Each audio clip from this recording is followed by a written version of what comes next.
Robust ay hindi gamot at hindi dapat gamitin panggamot sa anumang uri ng sakit. Ay, mahalagang paalala, ang Robust ay hindi gamot at hindi dapat gamitin panggamot sa anumang uri ng sakit.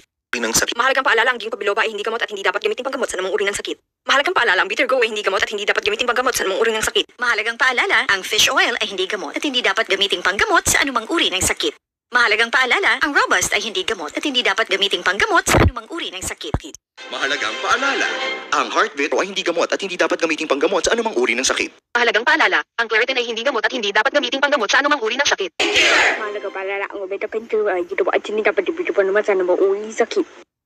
Mahalagang paalala, ang Immunomax ay hindi gamot at hindi dapat gamitin panggamot sa anumang uri ng sakit. Mahalagang paalala, ang Immunomax ay hindi gamot at hindi dapat gamiting panggamot sa anumang uri ng sakit. Mahalagang paalala, ang Immunomax at Immunomax Forte ay hindi gamot at hindi dapat gamiting panggamot sa anumang uri. Mahalagang paalala, ang Immunomax ay hindi gamot at hindi dapat gamitin panggamot sa anumang uri. Paalala, ang MX3 capsule ay hindi gamot at hindi dapat gamiting Ng sakit. Mahalagang paalala, ang MX3 capsule ay hindi gamot at hindi dapat gamiting panggamot sa anumang uri ng sakit.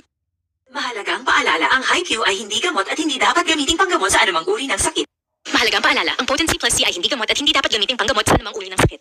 Mahalagang paalala, ang Psyllium Fiber ay hindi gamot at hindi dapat gamiting panggamot sa anumang uri ng sakit. Mahalagang paalala, ang produktong Power Cells brand ay hindi gamot at hindi maaaring gamiting panggamot sa anumang uri ng sakit.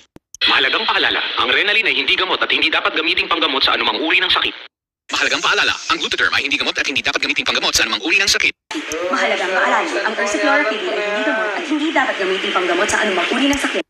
Mahalagang paalala, ang Ursiflora Probibears ay hindi gamot at hindi dapat gamitin panggamot sa anumang uri ng sakit. Mahalagang paalala, ang Ursiflora Kidney ay hindi gamot at hindi dapat gamitin panggamot sa anumang uri ng sakit. Mahalagang paalala, ang Ursiflora Gut Defense at Ursiflora Gut Restore ay hindi gamot at hindi dapat gamitin panggamot sa anumang uri ng sakit. Mahalagang paalala, ang Memo Plus Gold ay hindi gamot at hindi dapat gamiting panggamot sa anumang uri ng sakit.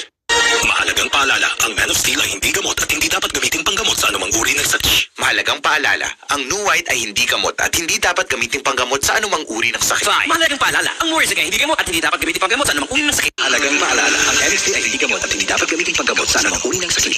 Mahalagang paalala, ang MX3 capsule ay hindi gamot at hindi dapat gamiting panggamot sa anumang uri ng sakit. Mahalagang paalala, ang Immunomax at Immunomax Forte ay hindi gamot at hindi dapat gamitin panggamot sa anumang uri ng sakit. Ang Bossmax 3 ay hindi gamot at hindi dapat gamitin panggamot sa anumang uri. Mahalagang paalala, ang Tiki-Tiki ay hindi gamot at hindi dapat gamitin panggamot sa anumang uri ng sakit. Mahalagang paalala,